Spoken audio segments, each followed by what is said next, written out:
अस्सलाम वालेकुम बच्चों।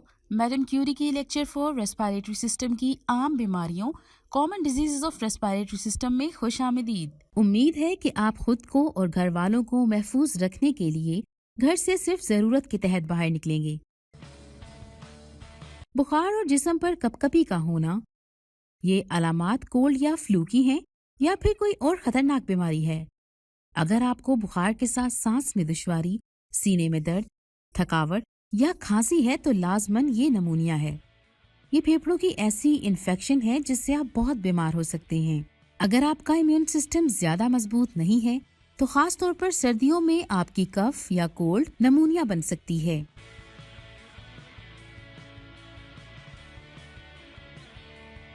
ऊपर दिए गए सिम्टम्स की सूरत में सही इलाज के लिए डॉक्टर के पास जाएं। ज्यादा पानी पीकर, अच्छी खुराक खाकर, सही से रेस्ट करके और प्रॉपर मेडिसिन के जरिए इस बीमारी का इलाज मुमकिन है।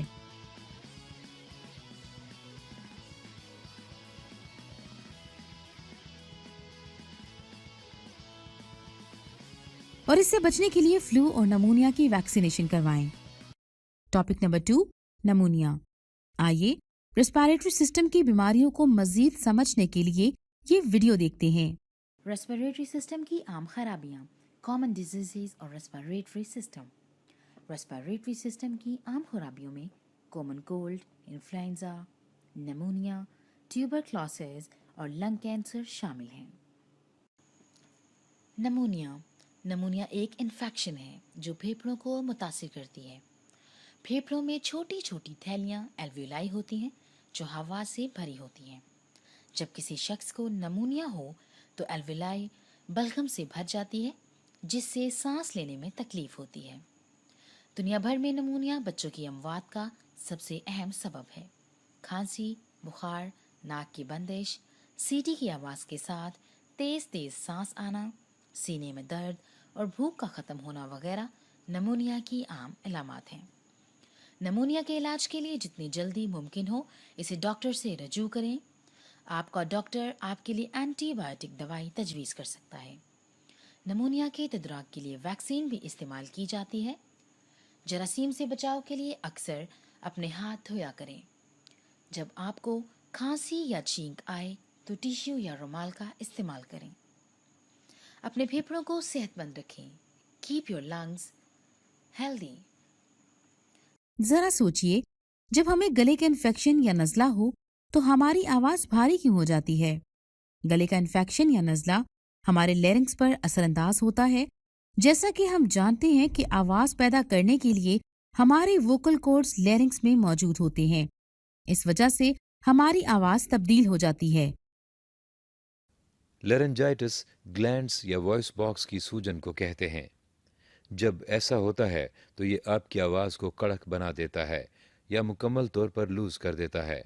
आमतौर पर लेरेंजाइटिस शॉर्ट टर्म है और ये बहुत सी चीज़ों की वजह से होता है। इनमें ठंड से एलर्जी और दूसरी बहुत सी चीज़ें शामिल हैं।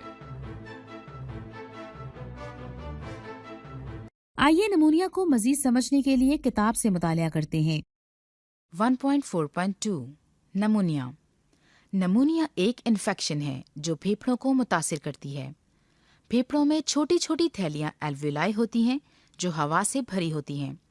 जब किसी शख्स को निमोनिया हो तो एल्वियोलाई बलगम यानी पस से भर जाती है जिससे सांस लेने में तकलीफ होती है। दुनिया भर में निमोनिया बच्चों की अमवात का सबसे अहम सबब है। खांसी, बुखार, नाक की बंदिश, सीटी की आवाज़ के साथ तेज तेज सांस आना, सीने में दर्द और भूख का ख़त्म होना वगैरह निमोनिया की आम अलामात हैं। निमोनिया के इलाज के लिए जितनी जल्दी मुमकिन हो अपने डॉक्टर से रजू करें।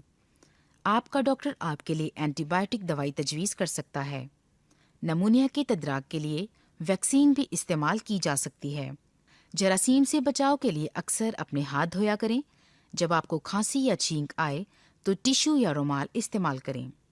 आइए ये समझने के लिए कि निमोनिया की बीमारी हमारे लंग्स पर किस तरह असरअंदाज होती है, एक एनिमेशन देखते हैं।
उम्मीद है रेस्पिरेटरी सिस्टम और उसकी बीमारियों को समझने के बाद आप अपने फेफड़ों यानी लंग्स को सेहतमंद रखने की हर मुमकिन कोशिश करेंगे।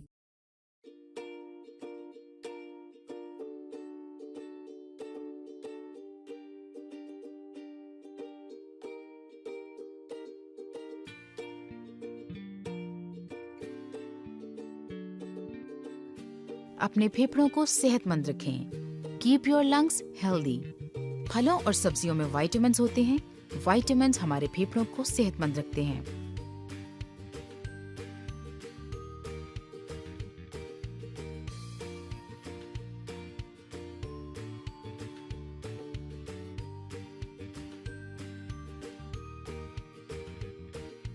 दौड़ने, पैदल चलने, तैरने, उछलने कूदने, साइकिल चलाने वगैरह जैसी वर्जिशें हमारे फेफड़ों के लिए मुफीद हैं। सिगरेट नोशी से बचें। सिगरेट नोशी फेफड़ों के कैंसर की सबसे बड़ी वजह है। सब्ज पत्तों वाली सब्जियों में ऐसे कीमियाई मादे होते हैं जो हमारे फेफड़ों के लिए मुफीद हैं।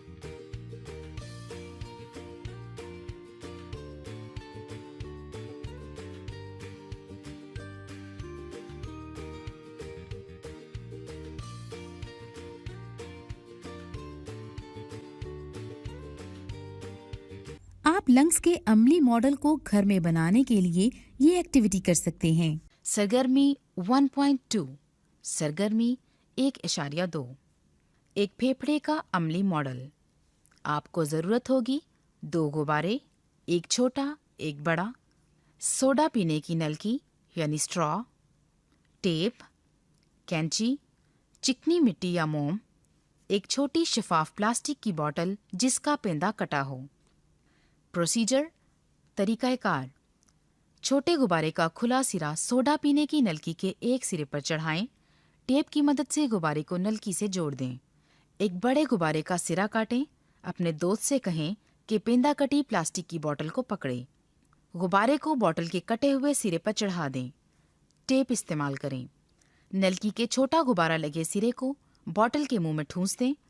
बोतल का मुंह बंद करने और नलकी को अपनी जगह बरकरार रखने के लिए चिकनी मिट्टी से इसे सील कर दें। बड़े गुब्बारे को खींचें और इसके छोटे गुब्बारे पर असर का मुशाहिदा करें। अब बड़े गुब्बारे को धकेलें और इसके छोटे गुब्बारे पर असर का मुशाहिदा करें। सोचने की बातें। क्या आप इस सरगर्मी की मदद से अपने फेफड़ों की हरकत की वजाहत कर सकते हैं? जैसा कि इस चैप्टर में हमने 2 अहम ऑर्गन्स के बारे में पढ़ा। नंबर 1 डाइजेस्टिव सिस्टम, इसको सही रखने के लिए हमें साफ खुराक खानी चाहिए। नंबर 2 रेस्पिरेटरी सिस्टम को सही रखने के लिए हमें अपने माहौल को साफ रखना चाहिए। उम्मीद करती हूँ आज का लेक्चर आपको समझ आ गया होगा। आपसे अगले टॉपिक में मिलते हैं, तब तक के लिए अल्लाह हाफिज।